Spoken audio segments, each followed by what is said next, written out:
Mariama kii mooy Aïcha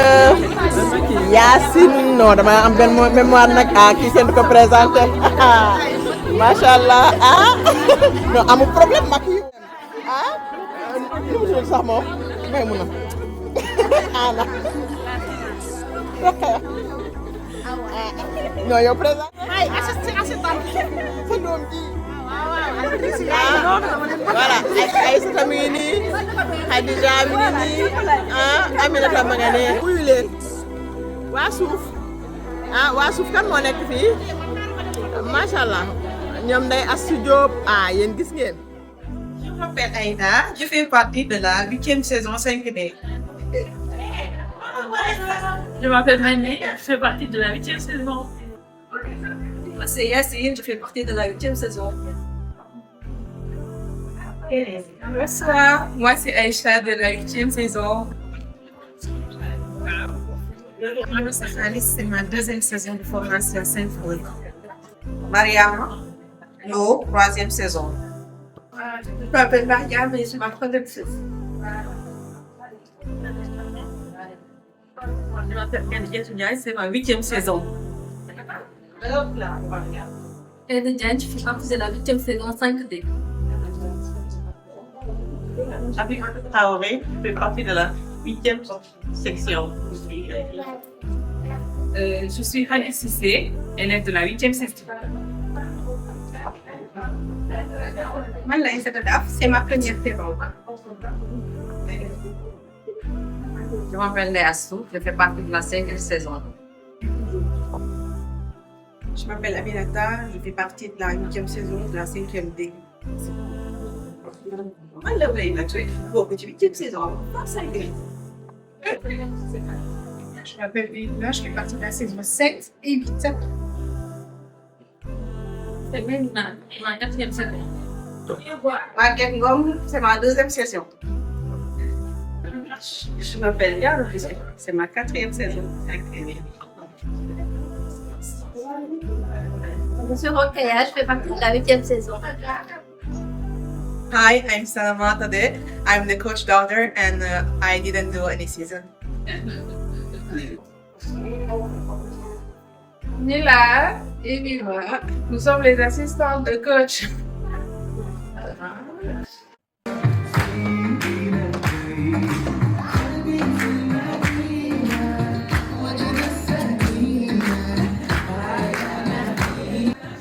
Man la Fatimata, la coach de Firdaus Coaching 5D saison 8.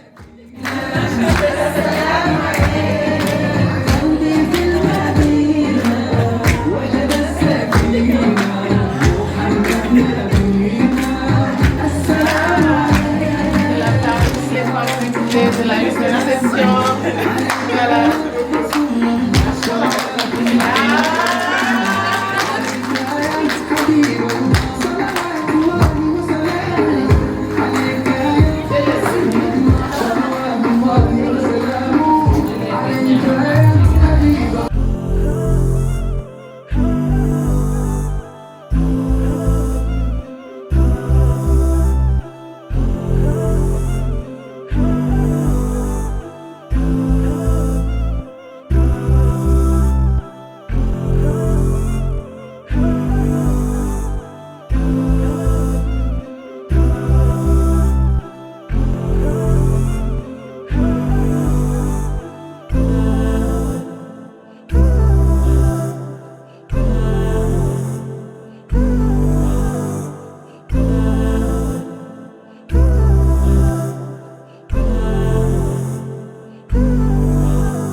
Cadeaux offerts par les participantes de la 8e session. Un bon de 2200 € pour des achats d'électroménager et une bague en or.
Cher coach, aujourd'hui marque la fin d'une étape précieuse de notre parcours et je ressens une gratitude immense alors que je prends la parole au nom de toutes les participantes de cette formation. Il y a quelques semaines, quelques mois, voire quelques années, nous avons franchi la porte de Firdaus Coaching, parfois avec des doutes, parfois avec de l'espoir, mais toujours avec l'envie profonde de nous découvrir et de grandir. Grâce à vous, cette envie s'est transformée en réalisation. Votre accompagnement bienveillant, votre écoute attentive et votre capacité à nous guider sans jamais nous imposer ont été des cadeaux inestimables. Vous avez su nous insuffler confiance, détermination et l'envie de voir plus loin que nos propres limites. À travers vos conseils personnalisés, beaucoup inspirants et votre enthousiasme communicatif, chacune d'entre nous a pu révéler ses forces et prendre conscience de son potentiel. Merci d'avoir su créer un espace de confiance, d'entraide et de sororité. Merci d'avoir accueilli nos doutes, nos peurs et nos rêves avec autant de respect et de générosité. Vous nous avez permis de croire en nous, de nous affirmer et de repartir grandis, prêts à écrire un nouveau chapitre de notre vie. Nous vous remercions également pour votre énergie, votre patience et votre dévouement à l'épanouissement des femmes. Vous avez été pour chacune de nous une source d'inspiration et un modèle. Grâce à vous, nous savons aujourd'hui que le chemin vers soi est le plus beau des voyages. Au nom de toutes les participantes, je vous adresse, coach Fatima Zahra Dian, nos plus sincères remerciements. Cette formation ne s'arrête pas aujourd'hui, elle vit en nous à travers tout ce que vous nous avez transmis. Merci du fond du cœur. Chères participantes, c'est avec beaucoup d'émotion aussi, de fierté et d'admiration que je prends la parole pour clore cette session dédiée à l'épanouissement des femmes, à la découverte de soi et à la révélation de son potentiel. Au fil des semaines, vous avez fait preuve d'une grande implication, d'ouverture et de courage. Vous vous êtes livrés, parfois avec pudeur, souvent avec sincérité, toujours avec authenticité. Chacune d'entre vous a apporté à ce groupe sa richesse, sa singularité et son énergie, faisant de nos échanges des moments uniques et porteurs de sens. Nous avons appris à nous écouter, à nous comprendre, à nous soutenir. Nous avons exploré nos forces, nos valeurs, nos rêves, mais aussi nos corps et nos blocages. Ensemble, nous avons expérimenté l'audace du changement, l'importance de l'estime de soi et la puissance de la sororité. Je tiens à nous féliciter pour le chemin parcouru. Ce n'est pas un aboutissement, mais plutôt le début d'une nouvelle étape vers l'accomplissement de nous-mêmes. Nous repartons avec des outils, des prises de conscience, des ressources intérieures qui, je l'espère, nous accompagneront longtemps. N'oublions jamais que nous avons en nous la capacité de nous réaliser, de nous épanouir et d'inspirer celles qui nous entourent. Soyons fiers de qui nous sommes, osons exprimer nos talents, affirmons nos choix et poursuivons nos rêves avec détermination et bienveillance. Merci pour votre confiance et votre engagement tout au long de cette session. Continuons à cultiver notre lumière et à rayonner dans tous les domaines de notre vie.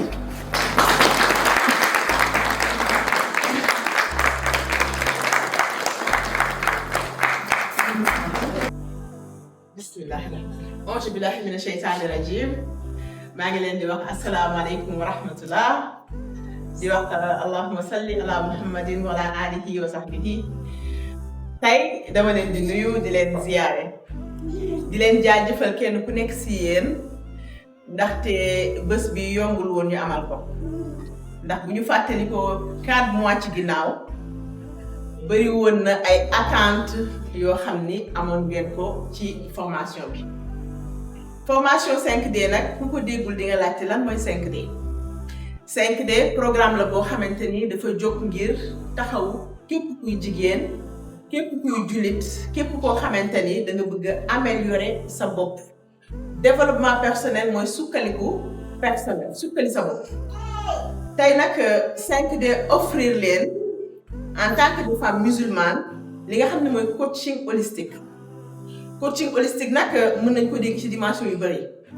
mais là ñu utiliser dimension spiritualité musulmane basée sur le Coran et la Sunna mu nekk loo xam ne tey dafay indiwaat jigéen ñi à ce que ñu reconnecté waat à la source ñu reconnecté waat ak seen borom ñu reconnecté waat ak seen essence ak li nga xamante ni tey moo tax yàlla sàkk leen ndax yàlla suñu borom sàkkul nit ak jinne lu dul ngir ñu jaam ko ndax bu yàlla suñu borom di wax ci alquran wa maa xalaqatul insa wal jinn illa liya'budun sàkkul nit ak jinne lu dul ngir ñu jaamu ko jaamu yàlla nag nekkul rek këpp-këppal julli ak woor mais jaamu yàlla tey toog bi ñu toog fii di wax ci yàlla jaamu yàlla la tey jàppalante ci kàddu gu rafet kàddu gu baax jaamu yàlla la tey kenn ku nekk ci ñun mission de vie bi nga nekk yaa xam infirmière nga yaa xam cuisinière nga jaamu yàlla la kon loolu suñ ci bàyyee xel dinañ xam ni ci mission boobu ci la femme yi yëpp kenn ku nekk si ñoom am yaakaar gis li nga xam ne tey mooy coaching bi ñuy def muy coaching holistique ñu décidé def ci li nga xamante ni mooy seen yaakaar ngir suqali seen bopp kon tey mën nañ ne 5D lan moo ko sos lan moo ko tax a jóg kañ la sosu ak lu tax tey 5D dem ba mun a déplacer autant de femmes dem ba mun a tey impacter des femmes partout dans le monde des femmes sénégalaises yoo xam ne tey ay femmes yu ambitieuses ay femmes yu ragal yàlla ay femmes yu bëgg defaraat seen diggante seen borom kon tey loolu suñ ko gisee kenn ku nekk si ñun war na xam ni am na kon joxe ay coaching partout dans le monde. C'était des problèmes et des difficultés personnelles liées à ma propre être problème yooyu tey ma di ko utal solution ba dajeek li nga xamante ni tey mooy école bu ñuy wax ETC muy école en développement personnel di école formée là-bas 3 ans 1 an de certification 2 ans ma diplômé en coaching holistique et j'ai pris les enseignements je les ai assimilés à ma religion à ma foi musulmane ma jël ko évaluer ko revisiter ko defaraat ko ba nga xamante ni tey kenn nekk si yéen boo nekkee jullit di nga comprendre que ni avec les neurosciences y a surtout li nga xamante ni tey mooy suñu diggante ak suñu borom suñu base parce que nit su nekkee ci kaw suuf xam lu ko tax a jóg lu réer day yomb lu la faat bi day yomb lu la distraire day yomb te tey ñu bëri si ñun topp nañu àddina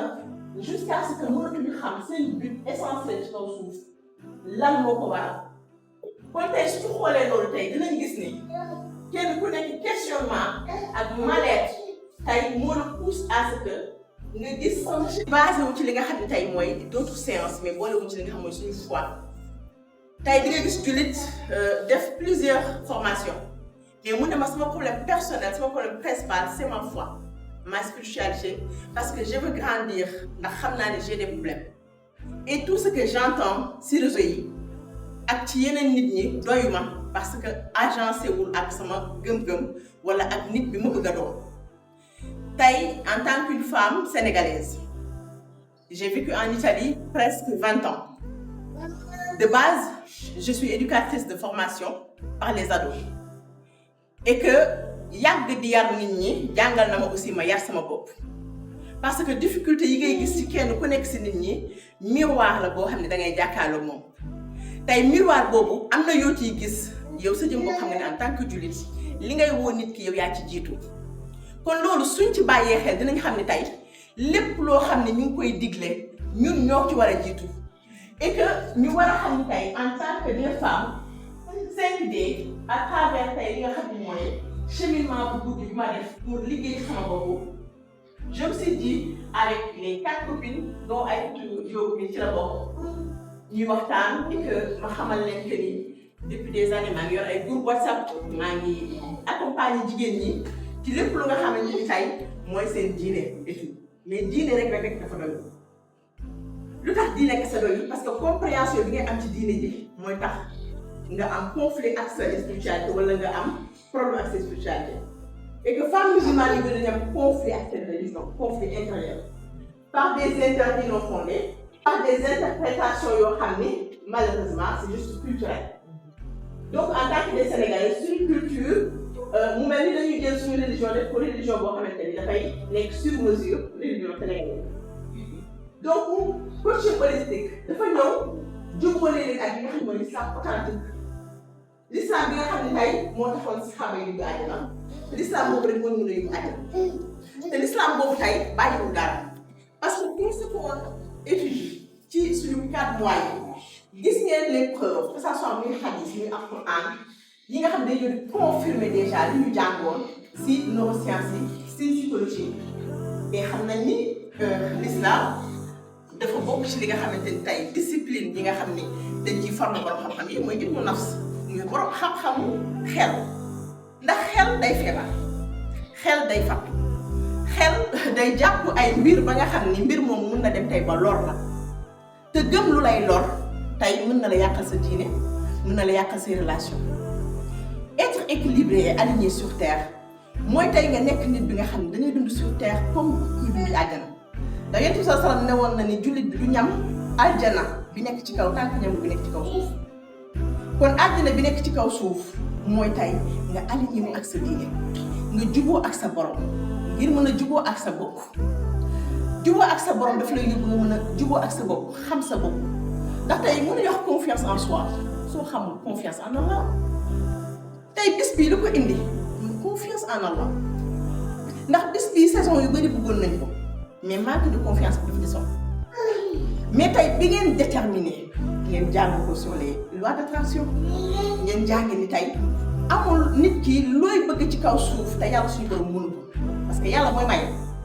kon lépp lu nga xamante ni tey yaa ngi koy bëgg en tant que jullit gëmal ni yàlla même capacité may la ko mën na la ko may ndax mérito ko kon nañu teg les causes nañu wóolu yàlla suñu borom ñu xam ne lu ñu yàlla mayul c'est pour nous préserver parce que yàlla du buggal kenn ci ñun ñooy buggal suñu bopp ndax yàlla suñu borom day wax ni lépp lu ñu dal si malheur ñun ñoo ko accumulé suñu bopp ce sont les conséquences de nos actes même suñu relation ak nit ñi kon juddu 5D ci ay questionnement yu bëri yoo xam ne jigéen ñi dañ koy posé man mii ma nekkoon koo xam ne aussi amoon naa ko ak société bi à travers des études que j'ai fait à travers des recherches que j'ai fait ma dem ba xam ni tey il est temps ñu commencer vraiment ñun jigéen ñi prendre les rênes ci li nga xam ne tey mooy milieu du savoir bi nga xam ne mooy suñu communauté sénégalaise et là fu sénégalisme nekk ci àddina bi tey ñu ngi indi li nga xam ne tey mooy xam-xamu développement personnel di leen ko offrir aussi ñu am suñu oustaz Cheikh Ibrahim Ba nga xam ne macha allah moo leen di accompagner ci volet tawhid volet kitabu nikah parce que tey sëy yi ça fait des explosions yoo xamante ni dafa yéeme di indi aussi li nga xam ne aussi mooy volet fiqh ngir xam naka ngay jaamu yàlla parce que yàlla suñu borom mënoo ko jaamu nu la neexee mënoo ko jaamu noo ko bëggee mais yàlla da nga koy jaamu ci moom ni mu ko bëggee ak ni mu ko décidé kon ceci dit que ñun ñëpp dañu war a réaligné wu. xamoon na ma démb xamoon na ma tey démb xamoon na ma tey et que lu bëri fekk na ko fi ñi laal mi la même chose donc loolu daf lay wan ni nit ñi ma jege dañuy dem bëgg changement bi nga xamante ni mooy changement développement personnel ci sama bopp balaa ma koy opérer ci nit ñi donc changement boobu bu fekkoon ay wax kese la tey yéen ñi ñëpp kenn du fi daje. kon bu ñu waxee femme 5D ce sont les 5 dimensions de l'être dimension spirituelle mooy suñu sook mooy suñu base dimension personnelle mooy suñu diggante ak suñu bopp ndax nit dafa am àq yu la yàlla warloo ak sa bopp te àq yooyu benn boo ci respecté wu soo deewee dañ la koy laaj te àq yooyu bi ci jiitu mooy sa diggante ak sa bopp ndax sa nafs bi dafa am lu mu soxla te li mu soxla ci spiritualité rek la ko mën a jëlee mooy batterie bi lay chargé. mooy batterie bi nga xamante ni tey soo ko chargé wul ba mu fees. tu n'es pas connecté à la source soo connecté wul ak sa borom soo jéemul xam yàlla mooy kan ak yërmande mu am ci yow soo xamul ni yàlla moo la gën a bëgg sa yaay moo la gën a bëgg sa papa moo la gën a bëgg sa bopp ndax fekk ñu yàlla teral loo xam ne daf lay gaañ et pourtant yow tu le fais pour nga gaañ sa bopp. avec ça on se dit bëgg nañ suñu bopp parce que ñu ngi sol ay yére ñu ngi dépense suñu bopp alors que bëgg sa bopp dina ñaata loolu. bëgg na bopp tey mooy nga taxaw introsé déjà man may kat tey ñu bëri ko la laajee yow yaay kan tey ñu xam rek day amee lool mais peut-être il y a 5 mois de cela bu leen laajee ñii lay kan jugee ko na lool et que tey yow yaay kan balaa dara xew tu es une âme yàlla balaa ñu sax suñu âme ko ko et que seen nekk loo xam ne tey il faut que ñuy xam ne duñu rek ay corps mais dañu am boobu mooy suñu moteur tey oto mu mais bu moteur baax doo ko jënd bu moteur bi yàqoo da nga naan tànni ba dama naan kees gi rafet na trop mais nekk ci biir. ñu ci bëri dañuy focus ci li nga xam ne tey mooy li ñu soxla loolu mooy li nga xam ne tey moo la mën a dundal moo mën a dundal sa am boobu bu apaisé woo sa yaram déjà day apaisé wu da ngay am bonne santé parce que tey ñu bëri ñu ngi jànkuwanteeg ay problème de santé te dañuy wax loolu problème de santé psychologique parce que ci xel bi la nekk parce que l'âme n'est pas apaisée quand l'âme est tourmentée malheureusement sa santé mentale dafay am problème kon il faut que ñu xam ni suñu am buñ ko jëlul en considération su dundee des malheurs parce que àddina kër test la te kër test gi mu doon tey moo tax kenn ku nekk si ñun boo moytuwul test moo la test bi ngay jànkoonteel soxla nga si ndimbal soxla nga si guidance et que là nga tàllal sa loxo 5D ñu apporter la des réponses face ak li nga xamante ni tey moom ngay dund te loolu ngay dund tey dem nga ba comprendre nga ni en fin de compte c'était pas une malheur c'était juste la cause qui m'a amené à me reconnecter ak sama borom ak sama bopp xam aussi sama bopp pour mën a devenir la personne que je dois devenir parce que yàlla dafa am programme ba pare ci ñun mais ci kaw programme yàlla boo ci doxee nga noppaliku soo ci doxul da nga mel kuy dox ci ay dëkk yoon bu am ay dëkk boo ci bëggee dox doo egg doo atteindre jamais sa objectif ci ngay gis tey trouble pathologique yi trouble psychologique yi hôpital psychiatrie yi fees del pour des problèmes yoo xam ne suñu la ko waxee ci vas te dire que ni lii est-ce que jaar na nit di souffrir mais nit soo amul tey base bu baax base bu dëgër ak sa borom lu ñëw ci sa àddina da ngay tiit tu vis dans la peur et quand tu vis dans la peur malheureusement alors seytaan nga ndax seytaan dañuy tiital ci feebar tiital ñu ci séparation abandon ci ñàkk ci des choses yoo xamante ni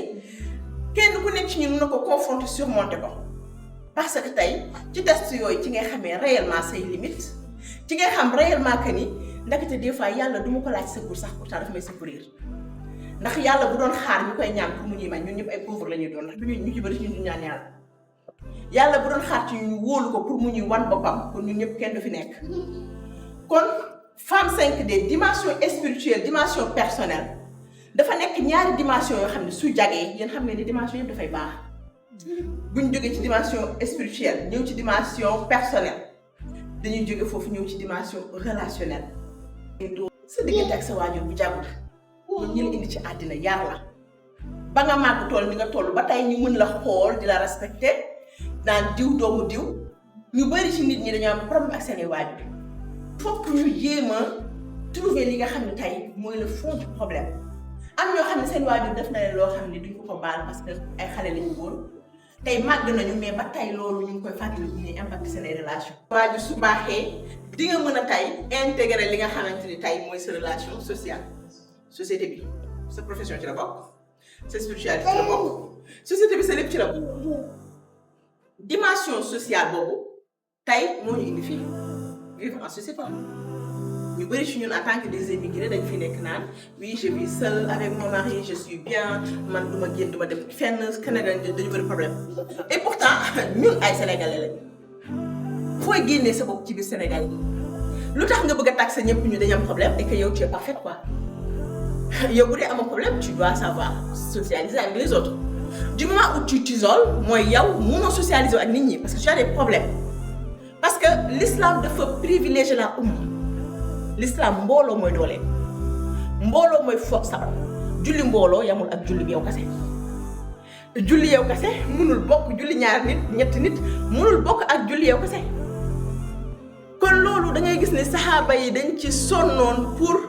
ñu mën di julli mbooloo ñu mën di organiser la umma moo tax tey beru ku beru da ngay faible quand tu es seul tu es faible quand on est ensemble on a la force parce que xam nga ni wéetoo fii kenn ku nekk si xam na ni bu nekkee dans le pétrin su woowee moromam day pare pour sacrifier pour dimbali parce que des changements professionnels seen ñu ci bëri expérimenté nañu am confiance jóge ci liggéey bi ma neexul liggéey bu ma neex yéen ñëpp expérimenté ngeen liggéey bi ma doon def neex na ma mais y avait des personnes qui me dérangeaient defar naa sama bopp ba tey nit ñooñu changement ci seen bët kon le changement commence par nous ndax sa ni ngay jëflanteeg boobu ni ngay jëflanteeg moom su changé day mën a bénéfique ndax tey lii fi nekk yëpp xaalis moo ñu ko may pourtant am na ñoo xam ne moment bi ñuy wax ak yéen xaalis boobu dañu mere xaalis ñoom pour ñoom xaalis mooy malalu àddina bi pour ñoom xaalis moo tax ay guerre di am pour ñoom xaalis moo tax nit di wor nit pour ñoom xaalis moo tax tey papa yaay di tas wala jëkkër jabar di xuloo wala doom di def yenn pourtant xaalis instrument rek soo baax ñoo yem yow yaay xool ñun mu mel mu daal di xoloo ndax am ci def ak xam-xam ñaari at mooy doon soit dañ ci defal yàlla lu bëgg wala nga defal ci yàlla kon xaalis day jóg révéler réellement qui tu es en tant que des femmes xam ngeen ni le changement est possible xam ngeen ni être une femme en 5 dimensions c'est possible te xam ngeen ni là yéen ñu ci bëri ci yéen ñu ngi récolter li nga xam ni tey mooy côté aspect yëpp même bu dee c'est difficile oui parce que dara yombul xam nañ ni liggéey sa bopp moom dafa metti parce que ñu bëri duñ ko nangu ñu bëri dañuy préférer wax ci keneen jëw wax mu seen yoon ñëwul lijjanti problème mu jàmbur fàtte seen bopp te tey femme 5D xam ngeen ni déjà boo xamee sa bopp moom kon asaptumal na kon lépp loo xam ne fii yéen a koy dégg c'est pas grâce à Fatima Zahra yéen a koy dégg c'est grâce à Allah parce que Fatima Zahra mënoon na wax fii ba suba ngeen suur ngeen dégg ngeen gis ak a bëri ñu ma jege ñoo xamante ni bu ngeen toogee def ci Fatima Zahra fi ay rëy parce que dégg ñu fi koy waxee kon li nga xam ne tey mooy la lumière du cœur ak lu ko xam loolu bénéfice la boo xam ni yàlla du ko may n'importe qui il faut que nga sincère parce que yàlla ku sincère lay liggéeyal yàlla du liggéey tappalekat du liggéey boo xam ne da ngay jéem a jaay da nga muus wala pour yow nga trouver des issues pour fu nekk nga dugg fa génn boo sincère da ngay doon ko def et que da ngay gis ni loo jëflanteeg suñu borom yàlla suñu borom war la leen bien fait kon ci noonu ci ngeen war a xamee ni da ngeen a gàddu ay responsabilité parce que soo amee connaissance nit lu mu def ci njuumte tu as le devoir de le suñu borom dafa am lu ci région loo xamante ne da ngeen ko wax ngeen naan def donc tey waroo mën a dugg ci couple nga ñëw ba fàttali le nous ak tes besoins waaye nga fàttali aussi le toi muy moteur parce que soo fàttali sa bopp sa jëkkër da lay fàtt que du moment où tu t'oublies yow tu es là pour servir droit yi la yàlla doo ko jël doo ko laaj après tu souffres et tu blâmes l'autre c'est très facile de blâmer l'autre nañu jàng tout le temps suñu dimension personnelle parce que ñu bëri ci jigéen ñi bu ñu xasee ñu gisee dañuy fàttali sa bopp pourtant am na ci ñoo xam ne ci société bi pour ñoom li ay fola pour ñoom amul importance mais li am solo mooy nit ki besoin yi nga am du nit ñi ñoom ñoo la koy tracer du société bi moo la koy tracer du sa goro wala sa njëkke wala sa yaay moo la koy tracer man su ma xamee sama diine xam li may def xaraamul dara melu ci lu tax ma war a xaar validation nit ñi lu tax ma bëgg a plaire autant qu'aux autres qu'à Allah subhanahu wa ta'ala est-ce que ñeneen ñi dañ ma war a ëpp droit ci sama bopp ba man may xool seen opinion may gaañ kon acteur bi nga doon moo tax yow tu es responsable amul diw moo ma def loo wala diw moo ma def loo lépp loo def décision bi ci sa kaw lay delluwaat kon nañuy bàyyi xel suñu bopp ñu xam ne la femme a besoin d'Allah góor ñi soxla nañ yàlla de mais ñun ñoo gën a soxla yàlla ndaxte dañu am benn fragilité émotionnelle dañu am sensibilité dañu am empathie démesurée boo xam ne yàlla moo ñu ko sàkkaale dañu war a gàtt dañu war a uuf ñoo xamante ni tey ay xale lañu amuñu discernement ñu soxla beneen moteur bi nga xam ne mooy moteur émotionnel que ñuy sentir que ni tey sama doom xiif na sama doom feebar na sama doom soxla na li tamit wax ko te moteur boobu tey tax yàlla defal ñu ko c'est que ñu mën a ressentir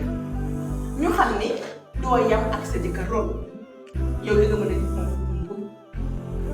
donc ñu arrête tout simplement ñu juger l'autre parce que man li may gis du moment où yaa ngi tere bokkul ak forcer ak juger faire tes demandes d'une manière claire bokkul aussi ak nga bëgg tout le temps li nga bëgg jël ko par fii loolu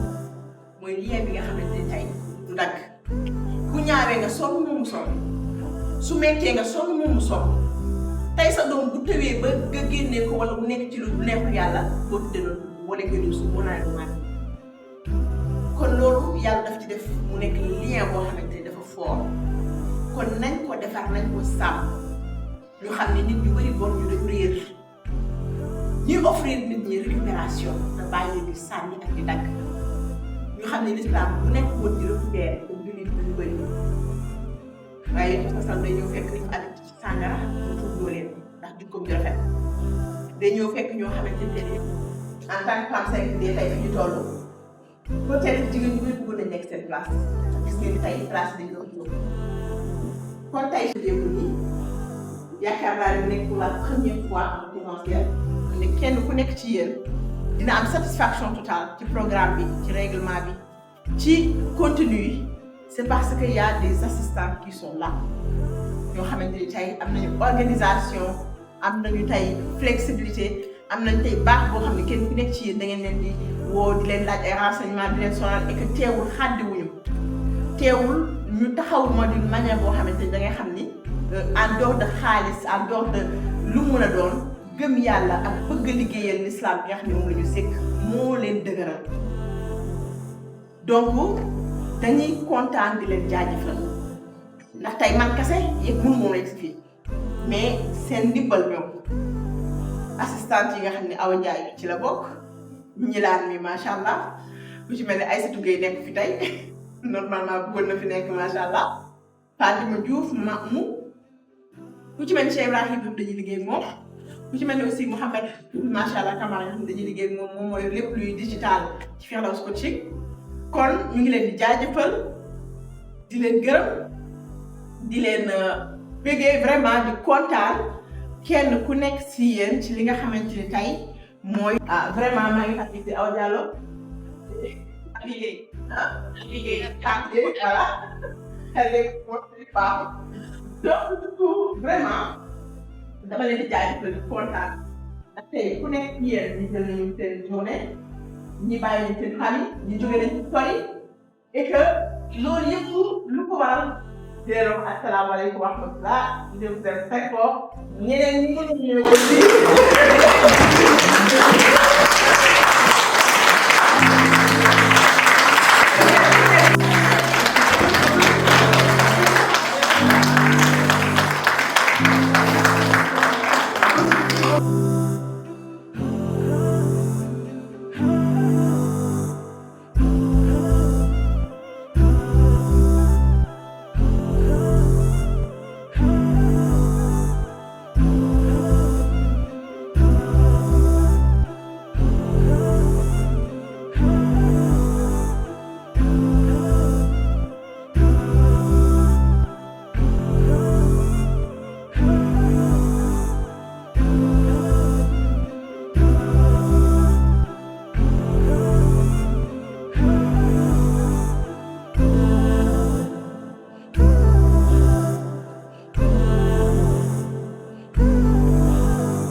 not our time.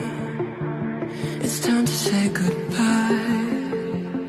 until we meet again. 'Cause this is not the end. It will come a day when we will find a way.